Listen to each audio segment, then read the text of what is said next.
Hello student, तो कैसे हो आप सभी। उम्मीद करता हूँ आप सभी बहुत ही अच्छे होंगे। तो आज के इस वीडियो में हम एक न्यू चैप्टर का स्टार्ट कर रहे हैं जो है क्लास 12th केमिस्ट्री का। तो इसका तीसरा चैप्टर हम स्टार्ट कर रहे हैं जो है रासायनिक बलगतकी। याद रखेंगे इस चैप्टर के ये फर्स्ट क्लास है, पहली क्लास है। तो मैं ये जो भी चीज़ें पढ़ा रहा हूँ या सिखा रहा हूँ आप सभी को, चाहे वो फिजिक्स हो, केमिस्ट्री हो, कंसिस्टेंट होकर पढ़ा रहे हैं। तो वो क्यों पढ़ा रहे हैं कि भैया टॉपर बनाना है, इस बार टॉपर बनाना ही है। मैं चाहता हूँ कि आप सभी टॉपर बने, आप खुद टॉपर बने। तो टॉपर के लिए तो दोस्त हार्ड वर्क करना ही पड़ेगा, मेहनत करना ही पड़ेगा। तो मैं जानता हूं कि आप सभी मेहनत के लिए तैयार हैं, कॉपी पेन लेकर बैठे होंगे और एक एक प्रश्न को सीखते हुए, समझते हुए, प्लस नोट डाउन करते हुए चलेंगे। ठीक है ना। चलिए जी, तो आगे बढ़ते हैं। अब हम सीखते हैं। सबसे पहली बात यहाँ पे हमने लिख दिया है क्लास 12 केमिस्ट्री रासायनिक बलगतकी है, बोर्ड एग्जाम 2026 के लिए। तो यहाँ पे हम अपना टॉपिक स्टार्ट करते हैं। सबसे पहला हम यही समझेंगे कि रासायनिक बलगतकी पढ़ रहे हैं तो रासायनिक बलगतकी कहते किसे हैं दोस्त, रासायनिक बलगतकी होता क्या है। तो मैं आपको बताना चाहूंगा कि देखिए रासायनिक बलगतकी क्या है। रासायनिक बलगतकी याद रखेंगे, रासायनिक बलगतकी क्या है। रसायन विज्ञान की एक शाखा है। किसकी शाखा है? रसायन विज्ञान की क्या है? रसायन विज्ञान की एक शाखा है। मतलब एक क्या है? एक हिस्सा है। रासायनिक बलगतकी रसायन विज्ञान की क्या है? एक शाखा है, एक ब्रांच है, जिसके अंतर्गत क्या हम करते हैं जी। तो इसके अंतर्गत क्या करते हैं, कोई भी अभिक्रिया है ना, कोई भी अभिक्रिया है तो इस अभिक्रिया का वेग का, और दूसरी बात इस अभिक्रिया की क्रिया विधि का हम क्या करते हैं? स्टडी करते हैं। इन दोनों का स्टडी करते हैं, मतलब अध्ययन करते हैं। ठीक है ना, अध्ययन करते हैं। तो उसी को हम रासायनिक बलगतकी कहते हैं। मतलब बात आपको समझ में आया। हम ये कह रहे हैं कि रासायनिक बलगतकी रसायन विज्ञान की वह शाखा है, वह ब्रांच है जिसके अंतर्गत किसी भी अभिक्रिया का वेग तथा उस अभिक्रिया के क्रिया विधि का अध्ययन किया जाता है, रासायनिक बलगतकी कहलाता है। मतलब रासायनिक बलगतकी विज्ञान की एक शाखा है जिसके अंतर्गत क्या करते हैं, कोई भी अभिक्रिया है तो उसका वेग कब बढ़ रहा है, कब घट रहा है, कितने से वेग चल रहा है, तो इसका हम अध्ययन करेंगे। प्लस उसकी क्रिया विधि, कौन, मान लेते हैं कोई अभिक्रिया है तो कौन किससे क्रिया कर रही है, तो उसका भी अध्ययन करना है, रासायनिक बलगतकी कहलाता है। तो मैं आशा करता हूं कि अभी आप समझ गए होंगे रासायनिक बलगतकी क्या होता है। परिभाषा रटना नहीं है, मैंने फिर भी यहाँ पे लिखा हुआ है, फिर भी मैं कहूँगा परिभाषा आप यहीं से याद कीजिएगा। अंतिम बार एक बार और मैं बोल रहा हूँ, याद कर लीजिएगा, नोट डाउन कर लीजिएगा।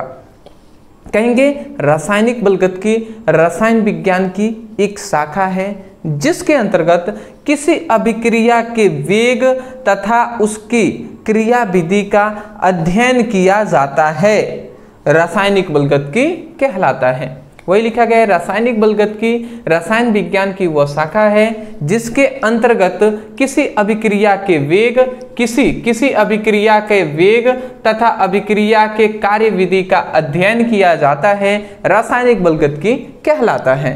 आशा करता हूं आप समझ के होंगे। अब हम आगे बढ़ते हैं। नेक्स्ट अब आता है हमारा दूसरा कि वेग के आधार पर अभिक्रियाओं के प्रकार। अब मान लेते हैं कोई भी अभिक्रिया है तो अभिक्रिया का हम वेग ज्ञात कर रहे हैं। तो यदि वेग के आधार पर हम अभिक्रियाओं को बांटे ना कि अभिक्रिया कितने टाइप्स में है, तो वेग के आधार पर अभिक्रिया जो होते हैं वो 3 प्रकार की होती हैं। कितने प्रकार के? 3 टाइप्स की होती है, 3 प्रकार की। पहली होती है तीव्र अभिक्रिया, दूसरी होती है अति मंद अभिक्रिया और तीसरी होती है मंद अभिक्रिया। अब आता है तीव्र अभिक्रिया किसे कहते हैं, मतलब तेजी से जो चल रही है अभिक्रिया उसे क्या कहते हैं। तो ध्यान से समझेंगे, ऐसी अभिक्रिया जो 1 सेकंड से भी कम समय में, मतलब समझिएगा ऐसी अभिक्रिया जो 1 सेकंड से भी बहुत कम समय में पूर्ण हो जाती है, तो उस अभिक्रिया को हम क्या कहेंगे? तीव्र अभिक्रिया कहते हैं। मतलब कोई ऐसा रिएक्शन है, कोई ऐसी अभिक्रिया है जो 1 सेकंड से भी कम ही समय में तुरंत वो कंप्लीट हो जाएगी, पूर्ण हो जाएगी, तो उस अभिक्रिया को हम क्या कहते हैं, तीव्र अभिक्रिया कहते हैं। परंतु याद रखेंगे इतनी वो तेजी से ये अभिक्रिया होती है ना कि इसके वेग को, इसके जो वेग है ना उसका ज्ञात नहीं कर पाएंगे कि कितने वेलोसिटी से, कितनी स्पीड से वो चल रही है, उसका हम पता नहीं लगा पाएंगे दोस्त। ये आप याद रखेंगे, ठीक है ना, ये आप याद रखेंगे। जैसे एग्जांपल से अगर हम बता दें तो जैसे हम NaCl को ले लेते हैं, NaCl को ले लिए, अब प्लस इसको हम सिल्वर नाइट्रेट से हम क्रिया करा देते हैं, AgNO3 से हम क्रिया करा देते हैं। तो ये क्या होता है, यहाँ से सिंपल सा, यहाँ से जो Ag है ये क्लोरीन के साथ क्रिया कर लेता है इस तरीके से, ये दोनों आपस में क्रिया कर लेते हैं। तो AgCl, सबसे पहले तो AgCl सिल्वर क्लोराइड बन के ये बाहर निकल गए, बचा क्या, सोडियम बचा और NO3 यहाँ पे बचा, तो NaNO3 यहाँ पे बन जाते हैं, ये सोडियम नाइट्रेट यहाँ पे बन गया जी। तो ये हमारी एक अभिक्रिया यहाँ पे दिखाई दे रही है। अब ये थोड़ा सा मैं हटा दे रहा हूँ, या आप चलिए समझने के लिए मैंने यह बनाया है, ऐसे आप नहीं करेंगे, केवल रिएक्शन लिखेंगे। तो ये एक क्या है, ये एक तीव्र अभिक्रिया है जो 1 सेकेंड से भी कम समय में ना पूर्ण हो जाती है। अब इसका हम वेग पता करें कि कितनी स्पीड से ये हुआ है, तो वेग हम पता नहीं कर पाएंगे, ठीक है ना, वेग हम इसका पता नहीं कर पाएंगे, ये आप याद रखेंगे। ये एक कैसी अभिक्रिया है जी, तो ये एक मतलब जो तीव्र अभिक्रिया के एग्जाम्पल हम कह सकते हैं, जो आयनिक अभिक्रिया होती है ना, आयनिक अभिक्रिया, ज्यादातर जो आयनिक अभिक्रियाएं होती हैं वो कौन सी अभिक्रियाएं होती हैं, वो तीव्र अभिक्रियाएं ही होती हैं, ठीक है ना। तो जो भी आयनिक अभिक्रियाएं हैं वो सभी क्या है, तीव्र अभिक्रियाएं होती हैं। जैसे ये एक आयनिक अभिक्रिया है, ठीक है ना। तो मैं आशा करता हूं कि आपको समझ में सबसे पहले तो आ गई होंगी। अगला आता है अति मंद अभिक्रिया। अति मंद अभिक्रिया का मतलब कि एक ऐसी अभिक्रिया जो मतलब बहुत ही धीरे से होती है। अति मंद मतलब बहुत ही धीरा, धीरा का मतलब इतना धीरा ना कि उसका अभिक्रिया शुरुआत हो रही है तो मतलब वो अभिक्रिया शुरुआत होने में ही 2 महीने 4 महीना साल 2 साल लगा दे, मतलब समय ही ना मालूम चले कब वो स्टार्ट होगा और कब कंप्लीट होगा। तो इतनी धीरे से अभिक्रिया हो रही है, तो उस अभिक्रिया को अति मंद अभिक्रिया कहते हैं। जैसे वही लिखा गया, ऐसी अभिक्रिया जिसमें कुछ महीने या कुछ वर्ष में भी प्रारंभ होने का पता नहीं चलता है। मतलब ऐसी अभिक्रिया जिसके कुछ महीने या कुछ वर्ष के बाद भी प्रारंभ वो अभिक्रिया हुई है या नहीं, स्टार्ट हुआ है या नहीं, वो भी अभी पता नहीं चल पाता है। तो कंप्लीट होने का छोड़ दीजिए, प्रारंभ स्टार्ट हुआ या नहीं वही अभी पता नहीं चलता है कुछ महीने या कुछ वर्षों में, तो उस अभिक्रिया को ही हम क्या कहते हैं, अति मंद अभिक्रिया कहते हैं, ठीक है ना। इतनी ये धीरे से होती है, इतनी धीरे से कि इसका भी वेग हम क्या कर सकते हैं, नहीं ज्ञात कर सकते, ठीक है ना, इसका भी वेग हम नहीं ज्ञात कर सकते। जैसे एग्जांपल हम ले लेते हैं, जैसे 2H2 + O2, ठीक है ना, 2H2 + O2 इक्वल टू क्या बनता है, 2H2O। तो यहाँ पे हमने एक अभिक्रिया लिखा हुआ है कि हाइड्रोजन और ऑक्सीजन मिलकर H2O मतलब जल का निर्माण करते हैं। तो ये एक अति मंद अभिक्रिया है जिसमें पता नहीं चल पाता कि कब हाइड्रोजन ऑक्सीजन मिलकर जल का निर्माण करेंगे। जैसे एक सिंपल सा एग्जांपल दे रहे हैं, जैसे कि हीरा का बनना, जो हीरा बनता है तो वो इतना धीरे से करोड़ों वर्षों लगते हैं तब जाकर वो अभिक्रिया क्या होती है, कंप्लीट होता है और हीरा बन पाता है। तो ये आप याद रखेंगे दोस्त, ठीक है ना, ठीक है, तो इतना याद रखेंगे। अगला हमारा आता है मंद अभिक्रिया। मंद मतलब होता है कि धीरा अभिक्रिया। तो ऐसी अभिक्रिया जो कुछ घंटों में कुछ मिनटों में कंप्लीट होती है, ठीक है ना, तो उसे हम अति मंद मतलब मंद अभिक्रिया कहेंगे। तो ऐसी अभिक्रिया मतलब ऐसी अभिक्रिया ही कहेंगे, ऐसी अभिक्रिया मतलब ऐसी अभिक्रिया कह दे, या चलिए हम यहाँ से ही हटा देते हैं। इन्वर्टर डिस्चार्ज हो रहा है क्या, हाँ भैया इन्वर्टर तो डिस्चार्ज हो रहा है, चलिए कोई नहीं जी, जितना हो पाता है इतना कंप्लीट हम करेंगे। तो इन अभिक्रियाओं को पूर्ण होने में कुछ मिनट या कुछ घंटे लगते हैं, इन अभिक्रियाओं को पूर्ण होने में कुछ घंटे या कुछ मिनट लगते हैं, ये बात आप याद रखेंगे। तो इनके वेग ज्ञात नहीं किया जा सकता, ठीक है ना, इनका भी वेग हम क्या कर सकते हैं, ज्ञात नहीं कर सकते हैं, ये आप याद रखेंगे, ठीक है ना, ठीक है, ये आप याद रखेंगे कि मतलब मंद अभिक्रियाओं जो है ना उसका पूर्ण होने में कुछ मिनट या कुछ घंटे लगते हैं। इनका वेग ज्ञात नहीं, मतलब नहीं ज्ञात किया जा सकता है ना, कुछ मिनट या कुछ घंटे लगते हैं तो ज्ञात किया जा सकता है दोस्त, इनके वेग को हम ज्ञात कर सकते हैं। जैसे आणविक अभिक्रिया, आणविक अभिक्रिया का एक एग्जाम्पल हम दे दे रहे हैं, जैसे कि 2H2O2 हम ले लेते हैं और इसको अगर हम क्या कर देते हैं, ये रिएक्शन करेगा तो कैसे टूट जाता है दोस्त, तो ये 2 मात्रा में जल के अणु बनाते हैं, 2 मात्रा में ऑक्सीजन निकलता है। तो ये एक क्या है, ये एक मंद अभिक्रिया है जो बहुत ही धीरे से स्टार्ट होती है। स्क्रीनशॉट आप थोड़ा सा ले लें पहले, ठीक है ना। मैं थोड़ा सा यहाँ पे लाइट ऑफ कर दिया जिससे कि थोड़ा सा समय मिल पाए, नहीं तो इन्वर्टर डिस्चार्ज हो जाएगा ना तो फिर से बैठ जाएगा तो कैसे पढ़ा पाएंगे। अदरवाइज मैं यही कहूँगा, इतनी बात समझ के, तीव्र अभिक्रिया का मतलब बहुत ही तेजी से होगा, मंद अभिक्रिया का मतलब कुछ मिनट या कुछ घंटे लगेंगे, और अति मंद का मतलब कि भैया बहुत ही ज़्यादा समय, वर्षों लग जाएंगे, पता नहीं चलेगा स्टार्ट भी हुआ है या नहीं, ठीक है ना। तो ये बातें हैं जी, समझ के आगे बढ़ते हैं दोस्त। स्क्रीनशॉट लेंगे, ले लीजिए जल्दी जल्दी जल्दी बाबू। जानते हैं क्लासेस देर से हम ले रहे हैं, बट फिलहाल आपको लग रहा होगा कि 12-10 मिनट हुए सर, क्लास कहाँ से देर से ले रहे हैं। अदर भी क्लासेस लेनी होती है ना, बिहार बोर्ड की भी लेनी होती है, 10th का 11th का भी लेनी होती है, तो टाइम लगता है दोस्त, इसीलिए। चलिए कोई नहीं, आपकी भी क्लासेस हम कंप्लीट जरूर कराएंगे। चलिए अगला आता है अभिक्रिया का वेग या दर। अब हम जानेंगे अभिक्रिया का वेग या दर किसे कहते हैं। तो देखिए हमने लिखा है कि एकांक समय में अभिकारक या उत्पाद की सांद्रता में होने वाले परिवर्तन को अभिक्रिया का वेग कहते हैं। मतलब सिंपल से कहें ना दोस्त, तो अभिक्रिया का वेग का एक फॉर्मूला होता है, यहाँ पे मैं लिख दे रहा हूँ, अभिक्रिया का वेग। अभिक्रिया का वेग का फॉर्मूला होता है, ध्यान से आप समझेंगे, अभिकारक या उत्पाद की सांद्रता में होने वाले परिवर्तन, सांद्रता में होने वाले परिवर्तन। अब बटे क्या होते हैं, बटे होता है परिवर्तन में लगा कुल समय। बटे क्या होता है, परिवर्तन में लगा कुल समय।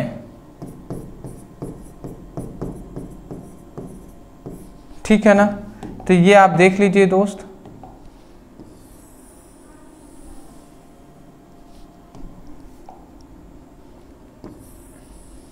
ओहो, कहाँ चला जा रहा है भैया, थोड़ा सा ऊपर कर लेते हैं। चलिए, तो ये आप याद रखेंगे, ये हमारा समय है। अभिक्रिया का वेग इक्वल टू अभिकारक या उत्पाद की सांद्रता में होने वाले परिवर्तन बटे परिवर्तन होने में जितना समय लगता है उसका अनुपात को ही अभिक्रिया का वेग कहते हैं। अच्छा, अभिकारक उत्पाद समझ रहे हैं, जैसे A+B मिलकर और C+D बना रहे हैं, ये एक अभिक्रिया है।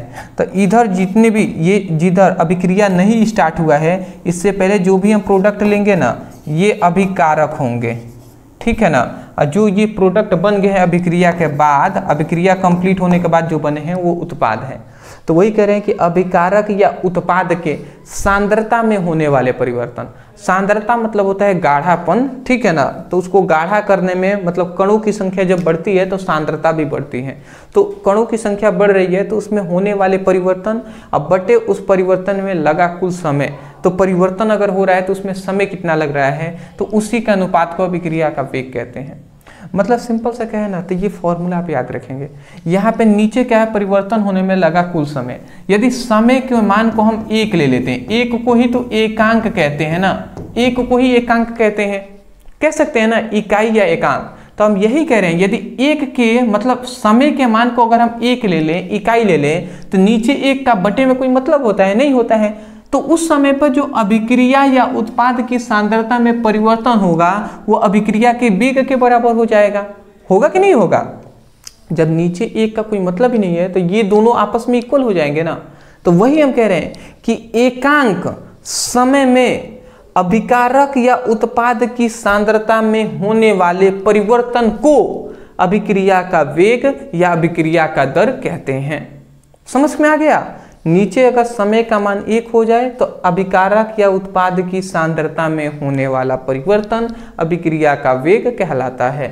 वही लिखा गया अभिक्रिया का वेग या दर इक्वल टू एकांक समय में अभिकारक या उत्पाद की सांद्रता में होने वाले परिवर्तन को अभिक्रिया का वेग कहते हैं। ठीक है, दूसरा हमारा यहाँ पे एक याद रखेंगे mole litre inverse second inverse, इसका मात्रक याद रखेंगे।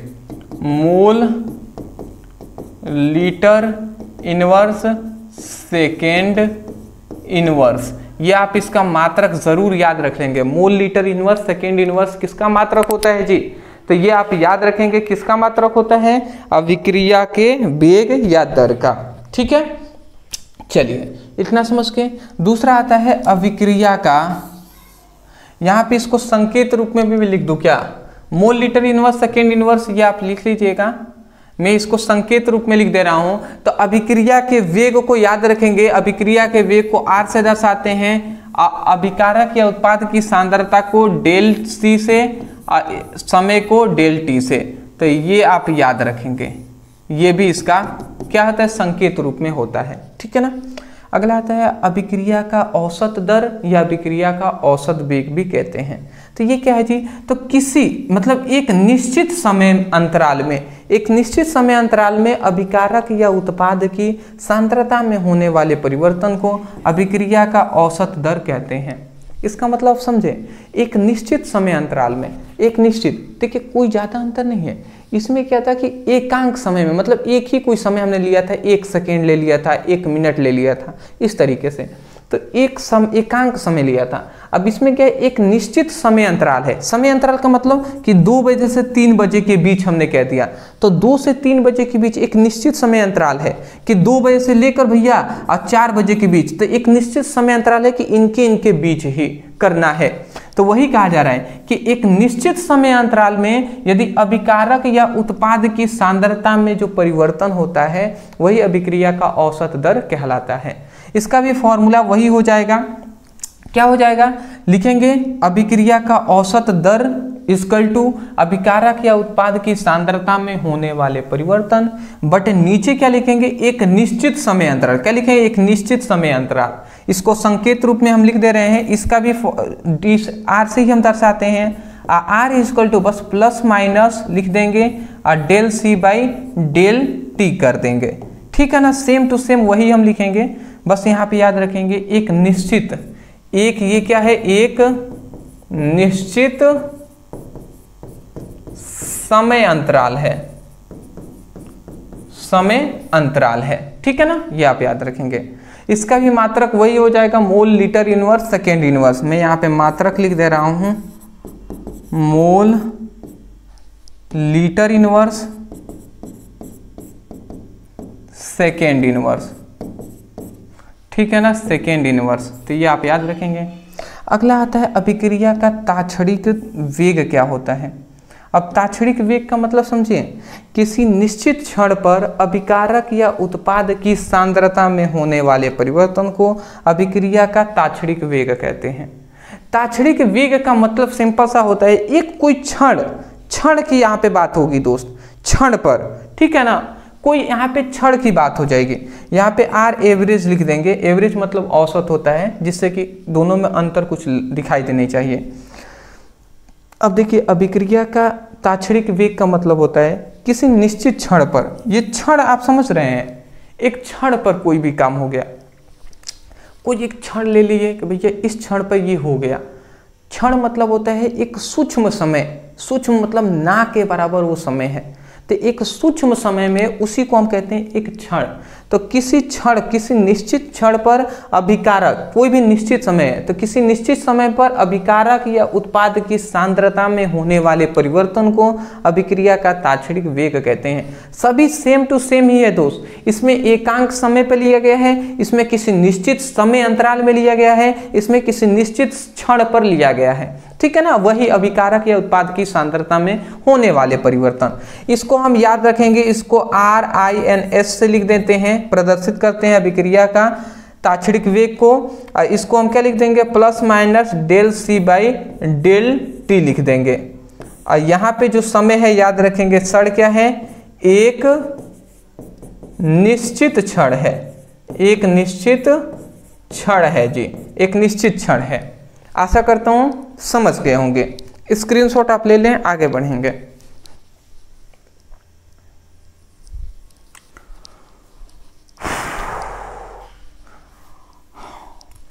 अगला हमारा आता है दोस्त, बहुत ही ज़्यादा इंपॉर्टेंट, मैं कह सकता हूँ ये VVI है, इसको आप ज़रूर याद कर लीजिएगा। क्या कह रहे हैं कि अभिक्रिया के वेग को प्रभावित करने वाले कारक। इसको क्वेश्चन ऐसे कह देता है कि किसी अभिक्रिया के वेग को प्रभावित करने वाले कारकों को लिखिए, ठीक है ना। तो इस तरीके से क्वेश्चन पूछा जाता है। 4 नंबर में क्वेश्चन पूछा गया है बार बार, तो इसलिए मैं कहूँगा इसको। तो अभिक्रिया के वेग को प्रभावित करने वाले कारक यहाँ पे हमने 5 लिखे हुए हैं, एक एक करके समझ जाएंगे कि इसका मतलब समझ रहे हैं कि अभिक्रिया का जो वेग है, कितनी स्पीड से कोई अभिक्रिया हो रही है, तो उसको कौन कौन से ऐसे कारक हैं जो उसको प्रभावित कर सकते हैं। प्रभावित मतलब होता है घटा सकते हैं, बढ़ा सकते हैं अभिक्रिया के वेग को, तो वो कौन कौन से ऐसे हैं जी। तो वही हमने यहाँ पे लिखा हुआ है कि अभिक्रिया के वेग को प्रभावित करने वाले निम्नलिखित कारक हैं। बहुत सारे ऐसे कारक हैं जिसमें से सबसे पहला हमारा आता है अभिक्रिया की सांद्रता। अभिक्रिया की सांद्रता यदि हम बढ़ा देंगे ना, तो अभिक्रिया का वेग भी बढ़ जाएगा। क्यों? तो देखिए यहाँ पे लिखा गया है अभिकारक, यहाँ पे ये अभिकारक है जी, अभिकारक। तो अभिकारकों की सांद्रता बढ़ाने पर, देखिए अभिकारकों की सांद्रता बढ़ाने पर टक्करों की संख्या बढ़ जाती है, अतः अभिक्रिया का वेग भी बढ़ जाता है। इसका मतलब आप समझे। मान लेते हैं, मैं आपको समझाना चाहूं तो एक बड़ा सा बर्तन है, ठीक है ना, एक बड़ा सा बर्तन है। अब सिंपल सी बात है, मान लेते हैं कि यहाँ पे ये हमारे पास विलेय और विलायक पहले से है, मतलब पहले से इसमें पानी है, समझिएगा, पहले से पानी इसमें है। अब पानी में इसमें चीनी भी हमने घोला हुआ है, चीनी भी हमने इसमें घोला हुआ है। तो मान लेते हैं ये चीनी की मात्रा इस तरीके से घुली हुई है। अब हम क्या करते हैं, इसकी सांद्रता को बढ़ाएंगे। सांद्रता मतलब और अधिक इसमें चीनी हम डालेंगे। तो जब हम चीनी डालेंगे तो जाहिर सी बात है चीनी के कण भी बहुत ज़्यादा इस तरीके से आसपास रहने लगेंगे, पास होने लगेंगे। चीनी के कणों की संख्या बढ़ेगी कि नहीं? तो वही कह रहा है कि अभिकारकों की सांद्रता बढ़ाने पर, यदि हम इसमें अभिकारक की सांद्रता बढ़ाते हैं, मतलब चीनी की मात्रा बढ़ाएंगे, तो क्या होगा, टक्करों की संख्या बढ़ेगी। अब कणों की संख्या बढ़ेगी तो टक्करों भी की संख्या भी बढ़ेगी, और जैसे ही टक्करों की संख्या बढ़ेगी तो क्या होता है, अभिक्रिया का वेग भी क्या होगा, बढ़ जाएगा। टक्करों की संख्या बढ़ेगी तो ये जो टक्कर है ये तेजी से स्वतंत्र तल पर इस तरीके से टक्कर मारेंगे, और जब टक्कर मारेंगे तेजी से तो अभिक्रिया का वेग बढ़ेगा ही। तो ये बातें हैं जी। मतलब यहाँ से हम ये कह सकते हैं कि सांद्रता जो होती है ना, सांद्रता अभिकारक मतलब अभिकारक की जो सांद्रता होती है वो समानुपाती होती है अभिक्रिया के वेग के। मतलब हम जितना सांद्रता बढ़ाएंगे उतना ही अभिक्रिया, जितना हम सांद्रता बढ़ाएंगे उतना ही अभिक्रिया का वेग भी बढ़ेगा, ठीक है ना। मतलब सांद्रता को हम C से भी प्रदर्शित करते हैं, तो C जो होता है वो अभिक्रिया के वेग के समानुपाती होता है, ठीक है ना, याद रखेंगे। दूसरा होता है ताप। अब देखिए ताप भी बढ़ाएंगे ना तो अभिक्रिया का वेग जो है वो बढ़ जाएगा। क्यों बढ़ेगा वो हम समझाएंगे। देखिए लिखा गया है ताप बढ़ाने पर अभिकारकों की गतिज ऊर्जा, ध्यान से समझेंगे। ताप यदि हम बढ़ाते हैं तो जो अभिकारक हैं, अभिकारक मतलब जैसे कि हमारे चीनी हो गया, तो अभिकारकों की गतिज ऊर्जा बढ़ेगी, जिसके कारण वेग और टक्करों की संख्या बढ़ जाएगी, अतः अभिक्रिया का वेग भी बढ़ जाएगा। जाहिर सी बात है, समझिएगा, अभिकारकों की सांद्रता बढ़ाएंगे मतलब चीनी की मात्रा हम बढ़ाएंगे, तो जाहिर सी बात है क्या होगा, गतिज ऊर्जा, मतलब सबसे पहली बात अभिकारकों की गतिज ऊर्जा, वेग और टक्करों की संख्या बढ़ेगी। सबसे पहली बात, जैसे जैसे हम इसमें चीनी मिलाते जाएंगे तो जाहिर सी बात है ऊर्जा, इनकी गतिज ऊर्जा बढ़ेगी, और गतिज ऊर्जा के साथ साथ इनका वेग भी बढ़ेगा और टक्करों की संख्या भी बढ़ेगी। अरे भैया कण जब ज़्यादा पास होंगे तो टकराएंगे जल्दी ना, तो वही बात है, टक्करों की संख्या बढ़ेगी, जिसके कारण जब टक्कर तेजी से करेंगे तो स्वतंत्र तल पर भी तो तेजी से टक्कर मारेंगे ना, इसका मतलब अभिक्रिया का वेग भी बढ़ जाएगा। अरे नहीं देखे हैं बाबू, धीरे से, अब मान लेते हैं गैस पर एक चूल्हा है, चूल्हे पे आपने पानी को रख दिया और गर्म कर रहे हैं, तो धीरे से अगर आपने जो तापमान है, ताप है, गैस को थोड़ा स्लो किया हुआ है तो धीरे धीरे वो गर्म होगा। पर अगर तेज कर देते हैं ताप को तो वो क्या होगा, बहुत तेजी से गर्म होने लगेगा और गर्म होकर तुरंत वाष्प में बदलने लगेगा। तो इसका मतलब तापमान आपने ज़्यादा तेज किया तो वो तुरंत गैस में बदलने लग रहा है, मतलब अभिक्रिया तेजी से हो रही है। तो यही बात है जी, ताप बढ़ाने पर अभिक्रिया का वेग भी बढ़ता है। वेग बढ़ेगा तभी तो अभिक्रिया तेजी से होगी। ये बातें हैं। अब आता है उत्प्रेरक। उत्प्रेरक मतलब समझते हैं क्या होता है जी? उत्प्रेरक का मतलब होता है जैसे कि कोई मोटिवेट कर रहा है, तो मोटिवेट जो कर रहा है ना वो एक उत्प्रेरक का ही कार्य कर रहा है। उत्प्रेरक का यही मतलब होता है जी। उत्प्रेरक का मतलब देखिए यहाँ पे हमने लिखा है कि धनात्मक उत्प्रेरक भी दो प्रकार के होते हैं, एक धनात्मक उत्प्रेरक, एक ऋणात्मक उत्प्रेरक। अब जो धनात्मक उत्प्रेरक होता है ना वो अभिक्रिया के वेग को बढ़ा देता है, और जो ऋणात्मक उत्प्रेरक होता है वो अभिक्रिया के वेग को घटा देता है। तो वही बात यहाँ पे लिखा गया है। क्या लिखा गया है कि धनात्मक उत्प्रेरक अभिक्रिया के वेग को बढ़ा देता है। जाहिर सी बात है, धनात्मक उत्प्रेरक अभिक्रिया के वेग को बढ़ा देगा, क्योंकि संकीर्णन ऊर्जा के मान को घटा देता है। क्यों करता है? क्योंकि संकीर्णन जो ऊर्जा है इसके मान को जो धनात्मक उत्प्रेरक है घटा देता है, जिसके कारण अभिक्रिया की वेग बढ़ जाती है। उसके बाद लिखा गया जबकि ऋणात्मक उत्प्रेरक अभिक्रिया के वेग को घटा देता है। जो ऋणात्मक उत्प्रेरक है वो अभिक्रिया के वेग को घटा देता है। क्यों? क्योंकि जो संकीर्णन ऊर्जा है ना उसके मान को बढ़ा देता है। क्या कर देता है? बढ़ा देता है। तो ये कारण है जी। उत्प्रेरक का मतलब यही होता है कि कोई चीज है, अगर कोई चीज है उसमें अगर उत्प्रेरक आपने डाल दिया ना तो वो तेजी से होने लगेगा। जैसे कि मान लेते हैं आग जल रही है, आपको एग्जांपल से बता रहे हैं कि मान लेते हैं एक आग जल रही है थोड़ी सी, और उसमें आपने जाकर पेट्रोल डाल दिया, तो पेट्रोल जैसे ही आपने डाला आग तेजी से लग गई। तो इसका मतलब क्या है, जो पेट्रोल हमने डाला ना वो एक उत्प्रेरक का ही कार्य किया है। तो ये बातें हो गई जी। अब आता है दाब। तो दाब मतलब क्या होता है? फोर्स करना, दाब लगाना, प्रेशर लगाना। तो अगर हम प्रेशर किसी चीज पे लगाएंगे तो जाहिर सी बात है बढ़ेगी। तो वही कह रहा है कि दाब बढ़ाने पर सांद्रता बढ़ती है। जैसे जैसे दाब बढ़ाएंगे सांद्रता बढ़ेगी, सांद्रता बढ़ेगी तो टक्करों की संख्या वो वेग बढ़ेगा, जिसके कारण क्या होगा? अभिक्रिया का वेग भी बढ़ेगा। ठीक है ना। अब जाहिर सी बात है, मान लेते हैं अब हम इस पर दाब लगाते हैं, तो दाब लगाएंगे, मान लेते हैं यहाँ पे पंप देखे हैं ना, पंप साइकिल में हवा भरते हैं पंप, तो इस पे हम ऊपर पंप लगा दिए। अब पंप की सहायता से इसको हम दाब रहे हैं, तो दाबेंगे तो ये कण जो दूर दूर पर है ये और पास पास आने लगेंगे। पास पास आने का मतलब क्या है कि सांद्रता, उसकी गाढ़ापन बढ़ेगा, सांद्रता बढ़ेगी। सांद्रता बढ़ेगी तो टक्करों की संख्या तेजी से बढ़ेगी, जिसके कारण उसका वेग का मान भी बढ़ेगा, मतलब अभिक्रिया का वेग भी बढ़ जाएगा। अगला आता है सतह क्षेत्रफल। याद रखेंगे, अब जो ठोस अभिकारकों के लिए अभिक्रिया का वेग होता है वो सतह क्षेत्रफल के क्या होता है? समानुपाती होता है। इसका मतलब यह है कि जितना पृष्ठीय क्षेत्रफल बड़ा होगा उतना ही अभिक्रिया का वेग भी बढ़ेगा। ठीक है ना। अब पृष्ठीय क्षेत्रफल अगर छोटा होगा तो अभिक्रिया का वेग घटेगा। तो ये था जी हमारा आज के इस वीडियो का कुछ इंपॉर्टेंट टॉपिक। आज हमने केवल शुरुआत किया है दोस्त, ज़्यादा नहीं, आधे घंटे की क्लास चली है, वह भी बहुत है। आज के लिए हम इतना ही रहने देते हैं, इतना बहुत है।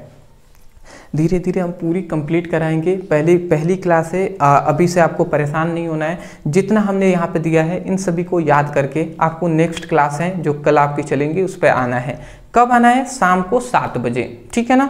डिस्क्रिप्शन बॉक्स में फिजिक्स की, केमिस्ट्री का लिंक है, आप जाइए उस पर क्लिक करके पहले, दूसरे और तीसरे चैप्टर फिजिक्स का देख लीजिए। 3 चैप्टर पढ़ा दिए हैं। केमिस्ट्री का 2 चैप्टर हमने कंप्लीट करा दिया है, इससे पहले का उसको आप देख लीजिए।